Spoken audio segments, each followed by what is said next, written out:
श्रीलंका ने आजादी के बाद का सबसे खराब आर्थिक दौर देखा है। वहां पर सत्ता परिवर्तन हो चुका है, नई सरकार बन गई है, लेकिन अभी भी जमीन पर स्थिति कुछ खास बदली नहीं है। अब जो दौर श्रीलंका में देखने को मिल रहा है, उसका ट्रेलर भारत के एक और पड़ोसी देश में दिखने लगा है। हम बात कर रहे हैं पाकिस्तान की। वही पाकिस्तान जो इस समय खस्ता हाल अर्थव्यवस्था से जूझ रहा है, जहां पर महंगाई पिछले कई सालों से आम जनता का जीना दूभर कर रही है। इसी बीच पाकिस्तान के मंत्री एहसान इकबाल ने देश के नागरिकों से अर्थव्यवस्था को बचाए रखने के लिए कम चाय पीने की अपील की है। मैं ये भी कौम से अपील करूंगा कि हम चाय की एक एक प्याली, दो प्यालियां कम कर दें, क्योंकि जो चाय हम इंपोर्ट करते हैं वो भी हम उधार लेकर इंपोर्ट करते हैं। पाकिस्तान ने पिछले वर्ष $600 मिलियन की चाय खरीदी थी। गौरतलब है कि पिछले कई महीनों से पाकिस्तान गंभीर चुनौतियों का सामना कर रहा है, जिससे खाद्य तेल, गैस और तेल की कीमतों में देश में बढ़ोतरी हुई है। इस बीच इसके विदेशी मुद्रा भंडार में तेजी से गिरावट आ रही है। डॉलर के मुकाबले पाकिस्तानी रुपया रिकॉर्ड 208 तक गिर गया है।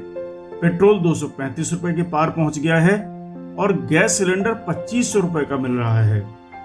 पहले मैं 150 का खरीदती थी, अब ये 250 का हो गया है। गरीब आदमी बंदा करे तो करे ही क्या। ये पहले मैं 180-90 रुपए खरीदी, अब 120 रुपए।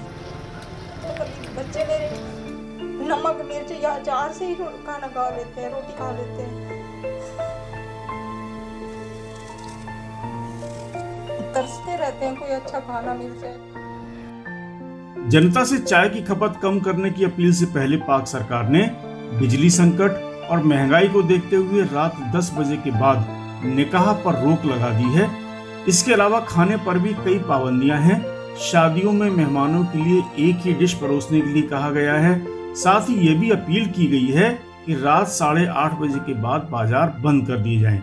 वहीं अपना विदेशी मुद्रा भंडार घटने से बचाने के लिए पाकिस्तान ने phone, shampoo, pasta, makeup, cigarette, मांस, फल, फर्नीचर समेत लगभग 40 सामानों के आयात पर बैन लगा दिया था। पाकिस्तान की इस कंगाली के कई कारण माने जा रहे हैं। सबसे बड़ा तो वो चीनी कर्ज है, जिसने पाकिस्तान को अब कहीं का नहीं छोड़ा है। उसकी ऐसी स्थिति आ गई है कि अब कोई दूसरा देश उसे कर्ज देने को तैयार नहीं है। IMF के बेलआउट के लिए अप्लाई करना भी उसकी वर्तमान अर्थव्यवस्था के लिए मुफीद साबित नहीं होने वाला है। ऐसे में हर तरफ से पाकिस्तान चुनौतियों से घिरा हुआ है। उसका सबसे बड़ा डर इस समय ये है कि श्रीलंका की तरह कहीं उसे भी डिफॉल्टर घोषित ना कर दिया जाए। पाक में श्रीलंका से ज्यादा विस्फोटक हालात हो सकते हैं। इस बारे में विदेशी मामलों के जानकार कहते हैं कि पाकिस्तान की हालत श्रीलंका से भी ज्यादा बदतर है। उनकी नजरों में श्रीलंका में स्थिति को फिर भी काबू में कर लिया गया है, लेकिन अगर पाकिस्तान में हालात बिगड़े तो परिस्थितियां हाथ से निकल जाएंगी। वे कहते हैं कि पाकिस्तान पूरी तरह से बैंकरप्ट हो गया है। इस समय पाकिस्तान में कई मिलिटेंट ग्रुप सक्रिय चल रहे हैं। ऐसे में अगर हालात ज्यादा खराब हुए तो अराजकता फैल सकती है। आखिर कर्ज में दबे पाकिस्तान को कोई और देश कर्ज क्यों नहीं देना चाहता? पाकिस्तान ने लगातार कर्ज लेकर पूरी दुनिया में अपनी छवि को धूमिल कर लिया है। सिर्फ मांगने वाली फितरत ने उसकी विश्वसनीयता को भी ठेस पहुंचाई है। इन सब के ऊपर $60 बिलियन की चीन पाकिस्तान इकोनॉमिक कॉरिडोर परियोजना ने पाकिस्तान का भला करने के बजाय उसे हाशिए पर लाने का काम किया है। जिस प्रोजेक्ट के दम पर पाकिस्तान खुद की अर्थव्यवस्था बदलने के सपने देख रहा था, बिजली उत्पादन में खुद को आत्मनिर्भर बनाने की उम्मीद लगाए बैठा था, लाखों नौकरियां जनरेट कर बेरोजगारी को खत्म करने का दम भर रहा था, वो सब कुछ धरा का धरा रह गया है। इस परियोजना की रफ्तार इतनी सुस्त पड़ चुकी है कि कुल 15 प्रोजेक्ट में से 3 ही पूरे हो पाए हैं। वहाँ भी पाकिस्तान के ऊपर चीनी कंपनियों का $1.59 बिलियन का कर्ज चढ़ा हुआ है। कई कंपनियां तो पाकिस्तान में काम भी रोकने की धमकी देने लगी हैं, क्योंकि उन्हें अभी तक अपना भुगतान नहीं मिला है। IMF बेलआउट में भी उन्हें कुछ मिलने वाला नहीं है, क्योंकि उनकी शर्तें काफ़ी सख्त हैं। जो सऊदी अरब जैसे कुछ पार्टनर थे भी वो पाकिस्तान का साथ नहीं दे रहे हैं। कोई भी पाकिस्तान को पैसा देने को तैयार नहीं है। ऐसे देश को पैसा देने से हर कोई बच रहा है, हर देश बच रहा है, क्योंकि हर 3 महीने में उसे बाहर के देशों से पैसा मांगना पड़ता है। कभी चीन से मांगता है, कभी सऊदी अरब से मांगता है। चीन पाकिस्तान इकोनॉमिक कॉरिडोर परियोजना का फ़ायदा एक बार चीन को तो हो सकता है, लेकिन भविष्य में पाकिस्तान को इसका कोई भी लाभ मिलने वाला नहीं है। वैसे भी कोई भी देश ज़्यादा लंबे समय तक उधार के पैसों से नहीं चल सकता है। पाकिस्तान में औद्योगिकरण नहीं हुआ है, भ्रष्टाचार की वहाँ पर गहरी जड़ें हैं, कोई ऐसी संस्था भी मौजूद नहीं है जो पाक में हो रहे भ्रष्टाचार को चेक करे, उस पर लगाम लगा सके। अब सवाल उठता है कि जिस देश की हालत इतनी खराब चल रही हो, जहां पर रोज के आतंकी हमले होते हों, अराजकता चरम पर रहती हो, फिर भी चीन उसे भारी कर्ज क्यों देता है? ऐसा क्या कारण है कि चीन इन देशों पर इतनी मेहरबानी दिखा जाता है? जानकार मानते हैं कि चीन की ये एक पुरानी रणनीति रही है।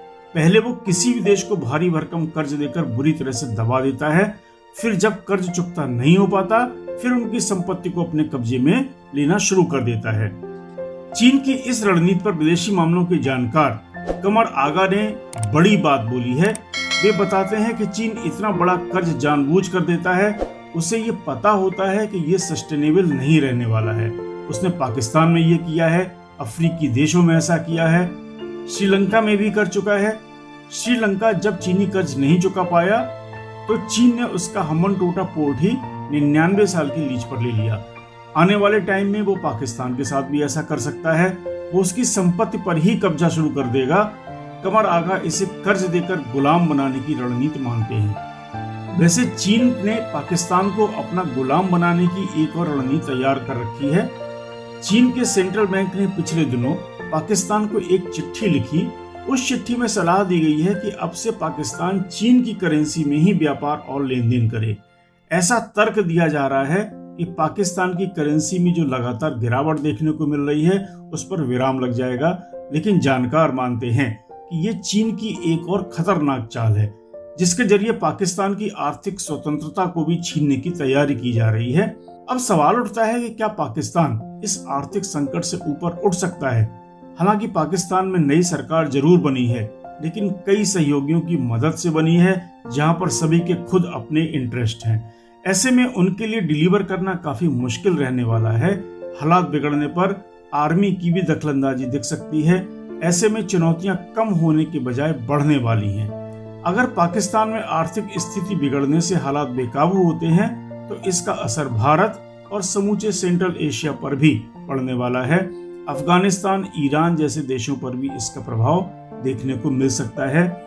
आज की इस चर्चा को यहीं पर पूर्ण करेंगे। वीडियो को अंत तक देखने के लिए धन्यवाद। देखते रहिए ज्ञानी पीपुल।